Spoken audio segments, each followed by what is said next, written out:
జెండా పోగురు నిన్న పెట్టారని ఎలా చూస్తారు? తాడేపల్లిగూడెం జెండా పోగురు అది ఆయనంతా లేదండి, ఏదైనా టీడీపీ ఆయన తరపు నుంచి రావడమే కానీ జనసేన అనేది కష్టం. ఫ్యాన్స్ ఉన్నోళ్ళు తెలిసిన వాళ్ళు తప్ప ఆయనకి ఎవరు వేయరు, కష్టం. మరి పవన్ కళ్యాణ్ మరి టీడీపీ సింగిల్ పోటీ చేయలేకపోతుంది ఎందుకంటారు? సింగిల్ చేయాలంటే సీట్లు ఎక్కడే? ఇప్పుడు మనోడు ఓట్లు తీల్చాలి. ఇప్పుడు 171 170 సీట్లు పెట్టాలంటే ఎవరున్నారు? సరైన కేటగిరీ ఏది? సరైన వాళ్ళు లేరు, సరైన టీం ఏది? ఆయన టీం లేదు కాబట్టి ఆయనలో జాయిన్ అయ్యాడు. ఆయనే కావాలండి ఎందుకంటున్నాడు చంద్రబాబు నాయుడు గారు? ఆయనే కావాలంటే ఆయన ఫాలోయింగ్ ఉంది కాబట్టి, ఫ్యాన్స్ ఫాలోయింగ్ ఉంది. ఆ ఫ్యాన్స్ ఫాలోయింగ్ అయినా 50% అయినా ఓట్లు అవ్వా.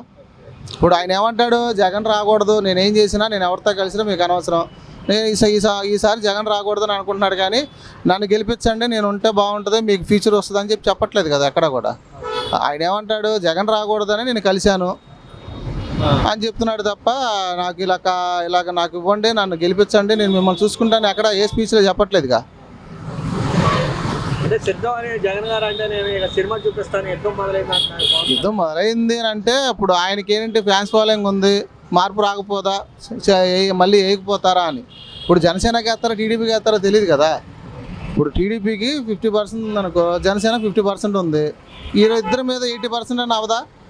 ఛాన్స్ ఉందిగా. ఏంటంటే జగన్ ఓడిచేస్తే సరిపోద్ది. అది ఆయన వచ్చినా కూడా ఈసారి ఉండదులేండి సినిమా. ఇప్పుడు జనసేన మరి అందరూ వ్యతిరేకిస్తున్నారు కదా, అప్పుడు జనసేన కొట్టుకుంటున్నారు. అవును, చాలా మంది 5 ఏళ్ల నుంచి పార్టీ చుట్టూ తిరుగుతున్నారు. వాడి సీటు కూడా వేరే వాళ్ళ సీట్ ఇచ్చాడు. అసలు ఈయనకి ఎన్ని సీట్లు ఇచ్చారు ఈయనకే క్లారిటీ లేనప్పుడు వాళ్ళ మరి 5 ఏళ్ల నుంచి ₹1 ఖర్చు పెట్టాడు ఉన్నాడు ఒకడు. మరి ఇప్పుడు సీట్ లేదు, సీట్ లేనప్పుడు ఆడు బాధ ఆడుకుంటుందిగా. ఇప్పుడు నేను ఖర్చు పెట్టానండి, నా సీట్ లేకపోతే నేను ఆయనకి ఎందుకు వేస్తాను? నాతో పాటు 10,000 మంది ఉంటారు, నా చుట్టూ తిరిగిన వాళ్ళు 10,000 మంది నేను తిప్పుకున్నా, అలా ఖర్చు పెట్టా, నాకు ₹1 ఖర్చు అయింది. ఇప్పుడు నా సీట్ రాకపోతే 10,000 మందికి అరే మన జనసేనకి ఏంట్రా టీడీపీకి ఏంట్రా అని ఎందుకంటాను? నాకే లేనప్పుడు నేను వాళ్ళకి ఎందుకు చెప్తాను? నేను ఎందుకు సపోర్ట్ చేయాలి? అందుకని అలాగే వ్యతిరేకంగానే ఉంటుంది. ఇప్పుడు కూడా ఏమంటాడు, ఇది రాకూడదు, ఇది మన వైసీపీ రాకూడదు అని చూస్తున్నాడు. వీళ్ళు ఇలా కొట్టుకుంటా ఉంటే వైసీపీ వస్తాడు. ఇప్పుడు వాళ్ళకి పొత్తులు పెట్టుకుని వాళ్ళ గొడవ పెట్టుకుంటే ఇందేముంది? అందుకే నేను సిద్ధం అంటున్నాడు. ఎందుకని అంత డేరింగ్ డాషింగ్ ఆయన ఎందుకు అన్నాడు సిద్ధమని? మీరు ఏం చేసినా కొట్టుకోవడమే, అందులో నాకు సింపతి అయినా రాదా? ఇప్పుడు ప్రతి ఆడవాళ్ళ దగ్గరికి వెళ్ళి ఏమడుగుతున్నాడు, నేను మీకు ఏం చేశానో, మీ ఆడవాళ్ళకి ఏమేమి ఇచ్చానో అది చూసుకుని ఓటేయండి, నాకు ఓటు వేయమని నేను అడగట్లా, మీ ఇంట్లో మీకు సౌకర్యాలు ఇచ్చాను లేదా అని చూస్తున్నాడు. ఇప్పుడు రాజధాని గురించి ఎవడు అడుగుతున్నాడు అన్న? డెవలప్ అయిందని ఎవడు అడుగుతున్నాడు? రోడ్లు బాగా.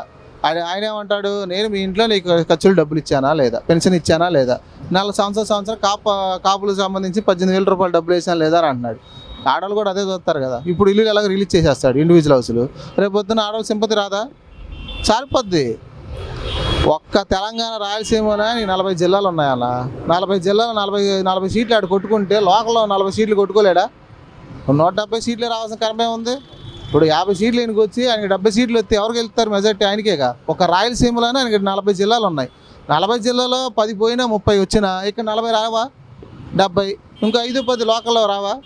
ఇప్పుడు ఏ ఊరైనా పల్లెటూరుకి వెళ్ళు, పల్లెటూరులో ఏం మాట్లాడుతున్నారు? జనసేన గురించి మాట్లాడట్లా, టీవీ గురించి మాట్లాడట్లా. నేను మీకు ఇచ్చాను, పెన్షన్ ఇచ్చాను, అవి చేశాను, మీకు రుణమాఫీ చేశాను లేదా వేరే విషయం. నేను మీకు ఇల్లు ఇచ్చా, పట్టా భూములు ఇవి, నేను మీకు ఇల్లు ఇచ్చా, రేపు పొద్దున అదే అడుగుతారు. మీకు ఇల్లు ఇచ్చాను అదే అడుగుతారు. అంటే పార్టీ సభలో కూడా నేను మేనిఫెస్టో రిలీజ్ చేసాం, మేము ఇలా గతంలో ఇలాంటి పాలన చేసాం, అది చూసి ఓటేనా అడగలేకపోవడం కారణం ఏంటంటారు? ఎవరన్నారు? వైసీపీ వాళ్ళ, ఈ పార్టీ వాళ్ళు, అదే టీడీపీ వాళ్ళు కానీ జనసేన వాళ్ళు అది అడగట్లేదంటే ఇప్పుడు నెల పెన్షన్ మనం ఒకప్పుడు ఏం చేసి స్టోర్కి వెళ్ళి బియ్యం తెచ్చుకునేవాళ్ళం ఫస్ట్. ఇప్పుడు ఇంటికి తీసుకొచ్చి బండి తెచ్చాడు. అది అవసరం లేదు అనుకుందాం సార్. సపోజ్ ముసలితో మొత్తకి వెళ్దగా, అక్కడికి వెళ్ళి నైల్లో నుంచోలేరుగా, సరే వాళ్ళ కోసం చేశాడు. ఇప్పుడు వాళ్ళ కోసం అంటున్నాడుగా, నేను మీకు పెన్షన్ మీ ఇంటికి తెచ్చిస్తున్నా, రేషన్ మీ ఇంటికి తెచ్చిస్తున్నా, ఇంక మీకేంటి ఓటేయటానికి అని అడుగుతున్నాడు. ఇప్పుడు డేర్గా అడుగుతుంది ఆయన అదే కదా. సీఎం ఏమంటున్నాడు, వైసీపీ వాళ్ళు, నేను మీకు చేశానో లేదో మీకు తెలుసు, మీ ఆడవాళ్ళు ఓట్లు పెడితే చాలా అంటున్నాడండి. ఇంకేం కావాలి? మీ ఇంటికి మీకు నేను ఇచ్చిన ఈ సరుకులు వచ్చినాయా లేదా, నేను మీ ఇంటికి నేను చేశాను లేదా, అది చూసుకుని ఓటేయండి అని అంటున్నాడు తప్ప వాళ్ళకి వేయొద్దు, వాళ్ళతో మాట్లాడొద్దు, వాళ్ళు ఏదో చెప్తారు, వాళ్ళ మేనిఫెస్టోలో ఏదో వచ్చింది అంటే ఈయన తెచ్చినా అప్పే తావాలి, ఆయన తెచ్చినా అప్పే తావాలి. ఇప్పుడు రేపు టీడీపీ వచ్చింది అనుకో, మహా అయితే పెట్రోల్ ₹10 తగ్గింది. ఏమో పెరగచ్చు కూడా. ఎందుకంటే జగన్ అప్పు చేశాడు కోట్లకు 40 లక్షల కోట్లు అప్పు చేశాడు, 40,000 కోట్లు అప్పు చేశాడు, డబ్బులు లేవు. ఇప్పుడు ఇలాగే ఉంచుతాను, పెట్రోల్ కూడా పెంచుతాను అంటాడు రేపు టీడీపీ, చెప్పలేం కదా. ఇవన్నీ మరి ఎలా అవుతాయి? అయితే డెవలప్మెంట్ లేదు.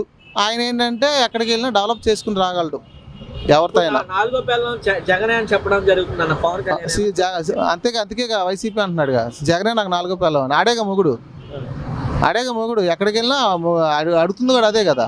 నీకు మొగుడు ఎవడరా అంటే వైసీపీ. అందుకే కదా నువ్వు టీడీపీకి వెళ్ళావు. నువ్వు టీడీపీకి ఎందుకు వెళ్ళావు? అందుకే కదా వెళ్ళింది. నీ వల్ల కాలేదు, ఒకడే చేయలేవు, మరి ఒకడే చేయలేనప్పుడు నువ్వేం చేస్తావు? టీడీపీకి వెళ్ళావు. అందుకే 4వ పిల్లం అయ్యాడు. నిజం మొగుడే జగన్కి. మనకి పవన్కి మొగుడు ఎవడో కాదు, జగనే. కాకపోతే పిల్లం అంటాడు, పిల్లం కాదు మొగుడు అవుతాడు. మొగుడే అయ్యాడు. అందుకేనే కదా ఇప్పుడు 3 పిల్లల కాంచి 4వ పిల్లం వచ్చింది. 4వ పిల్లం పుట్టించింది మన జనసేన. ఎవడో అన్నాడు 4వ పిల్లం అని. 4 పిల్లలు కాదు 10 పిల్లలండి. చేసుకునేవాడికి చేసినంత. ఆయన ఏం చేస్తాడా? నేను ఒక్కడనే తిరగగలనని ఎవరితో అనగలడా? ఇప్పుడు ఎంతమంది కొట్టుకుంటున్నారు నా సీట్ రాలేదని? ఒక్కొక్కడు ఇళ్లలో కూర్చొని ఏడుతున్నారు, ఇన్ని కోట్లు ఖర్చు పెట్టా నాకేమీ లేదని. మరి దానికి ఎవరు చెప్తారు సమాధానం? ఈయన హ్యాపీగా పైగా ఇప్పుడు ఇంకోటి కూడా ఉన్నారంటే ఆస్తులు అమ్ముకుంటున్నాడు అంటున్నాడు. ఆయన డబ్బులు ఆయన అమ్ముకుంటున్నాడు, చేసుకుంటున్నాడు. చేయలేదు అని అనట్లా. రైతులకి చేశాడు, అది చేశాడు, ఎవరికి కోసం వాడికి ఇచ్చాడు. నేను దాని గురించే మాట్లాడట్లా. ఏది నీదేది? నీ టాలెంట్ ఏది? నువ్వు ఇచ్చావు డబ్బులు, నువ్వు మళ్ళీ దాంట్లో జాయిన్ అవ్వాల్సిన కర్మే ఉంది. అదే నువ్వు సపరేట్గా వస్తే నువ్వు 70 సీట్లు నువ్వు కన్ఫర్మ్ చేసుకుని 70 మందికి ఇస్తే నీకు 35 రావని నీకే గ్యారెంటీ లేనప్పుడు నువ్వు ఎందుకు కలుపుకున్నావు? ఇప్పుడు సీట్లు ఓలితే జగన్ రాడు. జగన్ అనే వ్యక్తి రాడిక. కలుపుకున్న తర్వాత ఆళ్ళు కొట్టుకుంటే ప్లస్ పాయింట్ అయ్యేది ఎవరికి? జగన్కే ప్లస్ పాయింట్ అయ్యింది. అదే చేశాడు. ఇప్పుడు అదే జరుగుతుంది. అందుకే ఆయన కూడా చాలా ప్రశాంతంగా ఉన్నాడు. ఆళ్ళు కొట్టుకుంటారు, మందే ఉంది, మన ఓట్లు మనకు పడతాయి. మన రాయలసీమ, మనకి కడపలో రాయలసీమ వచ్చినాయి 40 వచ్చినా, ఇగో 40 వచ్చినా, వీళ్ళు 70 కొట్టుకున్న 170 సీట్లు, 3 సీట్లు గెలిచినా చాలుగా. ఈసారి కనుక గెలిస్తే నేను ఇక్కడ ఈ ఊళ్ళో ఉంటా అనవసరం. ఇంకా జగన్ అనే వ్యక్తి గెలిస్తే ఊళ్ళో ఉండాల్సిన పని లేదు. ఇప్పుడు నువ్వు రోడ్డు మీద కూర్చొని మీతో మాట్లాడుతున్నాను, ఎందుకంటే నాకు పని లేదు. ఇప్పటికి ఫోన్లు చేస్తున్నాను అందరికీ, ఏం పనులు ఉంటే చెప్పండి అని. నా జీతం మరి నాకు ఎవడెత్తాడు?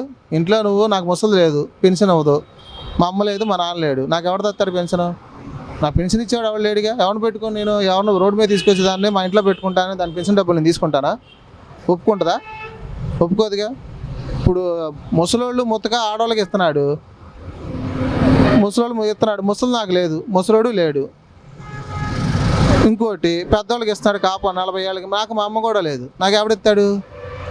నాకు డబ్బులు ఎవడిస్తాడు? నేనే సంపాదించి నేనే పెట్టుకోవాలి. అది కాకపోతే ఏంటంటే ఈసారి వచ్చాడంటే అంటే మరి నా కాపులే నా ఓటు వేయట్లేదని చెప్పడానికి కారణం నిజమే కాదు. అది ఆళ్ళే కొట్టుకుని ఉంటే ఇంక ఎందుకు వేస్తారు? ఆళ్ళే కొట్టుకుంటున్నారు. అరే నీకు సీట్ రాలేదురా, తిరిగావరా, నీకు ఓపిక లేదు, నువ్వు తిరిగావు, నీకు నీ సీట్ ఇవ్వలేదు కదా. ఆడ ఊళ్ళో ఆళ్ళే తిడతంటే ఎవరికైనా ఇదే అవుతుందండి. ఇప్పుడు నేను ఖర్చు పెట్టిన డబ్బులు నేను మిమ్మల్ని అడగగలనా? అడగలేను. ఎవరిని అడుగుతాను? నా సీట్ ఇస్తాడులే అని నేను తిరిగా, నా చుట్టూ తిప్పుకొని ఇప్పుడు నా సీట్ లేదంటే మరి ఆయనకి వ్యతిరేకమేగా. నిజంగా కాపు పడదండి, పడదు. అందుకనే గతంలో హరిరామ జోగేనే ముందు పెట్టుకుని సలహాదారుడు అని చెప్పిన పవన్ కళ్యాణ్ ఈ రోజు ఉచిత సలహాలు నాకు వద్దని చెప్పడానికి కారణం ఏంటంటారు? ఇప్పుడుదా చెప్పిన ఏం అవ్వలేదుగా. ఇప్పుడు ఆయన చేసినవి ఏం అవ్వలా. ఏమో నాకు తెలిసి ఆయనే చెప్పాడు, టీడీపీలో కలిసిపోరా బాబు, నీ వల్ల కాదేమోనని చెప్పాడేమో. ఎవడో తెలుసు? టీడీపీలో కలిసిపోమని చెప్పాడేమో. ఇప్పుడు ముద్రగడ పద్మనాభం గారు కూడా లేఖ రాశారన్న, నా 40 సంవత్సరాల అనుభవంలో ఇలాంటి రాజకీయ నాయకులు ఎప్పుడు చూడలేదు, ఇలా ఇంత దిగజారి రాజకీయం చేయవసరం లేదని చెప్పడానికి కారణం. వాళ్ళ తాడేపల్లిగూడెంలో నిన్నే జరిగింది మధ్యాహ్నం. ఆ ఊళ్ళోకి ఆయన కాన్వే బస్సు రమ్మంటే రానివ్వలా. ఎందుకు రానివ్వలేదు? ఆ రోడ్డు బాగాలేదనా, లేకపోతే కార్లు వచ్చినాయి, కార్లు కూడా రోడ్డు బాగితే కార్లు ఎందుకు వస్తాయి? బస్సు ఎందుకు రానివ్వలేదు? ఆయనకి క్లారిటీగా ఉండాలంటే ఆయనకున్న జనమే. ఆ జనాలకే నువ్వు ఏం చేయకపోతే, నీతో పాటు తిరిగిన వాళ్ళకే నువ్వు సీట్లు ఇవ్వకపోతే నీ వెనమలు ఎందుకు వస్తారు? నువ్వు సపోర్ట్ ఇవి గట్టిగా, నేనున్నా, నేను చూసుకుంటానని. నీతో పాటు ఎందుకు రారు? ట్విట్టర్లో పెట్టుకోవడానికి, వాట్సాప్లో పెట్టుకోవడానికి, స్టేటస్ పెట్టుకోవడం బాగుంటాయి. నీ మెయిన్ ఏది? నేను కేటగిరీ ఏది? ఇప్పుడు ఫస్ట్ నుంచి నేను కలవను, బాబుతో కలవను, దత్తపుత్రుని అది ఇది అన్న. ఇప్పుడు చేసింది ఏంటి అంటే జగన్ మీద నువ్వు గెలవలేను, జగన్ వల్ల నా వల్ల కాలేదు కాబట్టే నువ్వు ఇప్పుడు కలిసావు అని అనుకోవడమేగా. అదే నువ్వు కలవకుండా బయటకు వచ్చింటే ఈ పాటికి కంపల్సరీగా ఎవరైతే తిరిగారో వాళ్ళ సీట్లు వచ్చాయి. 50 కాకపోయినా 50 సీట్లు 70 సీట్లు కాకపోయినా 30 సీట్లు పక్కా వస్తాయండి. ఇప్పుడు కూడా ఉంది ఆ ఛాన్స్, కానీ కలిపాడు, ఛాన్స్ లేదు. ఇప్పుడు ఏంటంటే పవన్ కళ్యాణ్ గారు పార్టీ అధ్యక్షుడు ఉండి ఆయన సీట్ ఆయన ఖరారు చేసుకోవడం కారణం ఏంటంటారు? లేదు, ఇప్పుడు ఆయన సీట్ ఇవ్వాలంటే అక్కడ మెయిన్ క్యాండిడేట్ ఉంటాడు, తెలుగుదేశం పార్టీలో మెయిన్ క్యాండిడేట్ ఉన్నాడు. ఆయన ఎప్పుడు 30-40 సంవత్సరాలు తిరుగుతున్నాడు, 40 ఏళ్ళు ఉన్నాడు. నీకు ఆ ఊళ్ళో సీట్ ఇస్తే మరి ఆయన ఏమైపోవాలి? ఆయన అన్యాయం అయిపోతాడుగా. అందుకని ఆయనకు కూడా ఏం చెప్పుకోలేకపోతున్నాడు. ఏదేమైనా కలుపుకోకుండా విడిగా ఉంటే బాగుంటుంది, కలుపుకొని కొట్టుకుంటున్నాం అంతే. అదే ఆ జగన్ ప్లస్ అయిపోయింది. ఇప్పుడు దానివల్ల ఏమన్నాడు, ప్రశాంతంగా ఇంట్లో కూర్చుంటున్నాడు. అరే వీళ్ళు కొట్టుకుంటారు, నాదే ఉందిలేరా, నా సీట్లు నాకు రావా అని. ఇప్పుడు అదే జరుగుతుంది. మరి ఎవరైనా సరే పార్టీకి అంటే జనసేనకి ఎవరైనా ఎదురు చెప్తే నాకు కోవర్ట్గా చూస్తానంటున్నాడు అన్న పవన్ కళ్యాణ్. చూడటానికి కోవట చూడటానికి ఆడు శత్రువేం కాదుగా అవతలాడు. ఎందుకు చూస్తాడు? మనతో పాటు తిరిగిన వాడికే నువ్వు మనకి అనేది సీట్ ఏం లేకపోతే నువ్వు ఆయనతో పాటు నీ కోవట ఎందుకు అవుతాడు? ఇప్పటికీ తిరుగుతారు, అభిమానం ఉంది. కానీ నీకంటూ తిరిగి 5 ఏళ్ల నుంచి తిరిగి 10 ఏళ్ల నుంచి తిరిగి నీకోసం చేసినట్టు సీట్ ఇవ్వలేకపోయావు. ఎందుకంటే లేవు, పెద్ద వాళ్ళందరూ పీకే చిన్న వాళ్ళకి ఇస్తానంటే ఒప్పుకుంటావు నువ్వు? నాకు 10 ఏళ్ల నుంచి 15 సంవత్సరాల అనుభవం ఉంది చంద్రబాబు నాయుడికి. ఆయనకు ఉన్న వాళ్ళందరిలో అరే బాబు నువ్వు వద్దు, వాళ్ళ సీట్లు ఇస్తానంటే ఆడు అన్ని సంవత్సరాల నుంచి ఆ ఏరియాలో తిరిగినాడు, అంత పడుకుబోలు ఉన్నాడు, వాళ్ళకి ఓట్లు వేస్తాడా? రేపు ఎవడికో చిన్నోడు వచ్చినప్పుడు చిన్నోడికి ఓటు వేపిస్తాడా? ఇప్పుడు అది మైనసే కదా.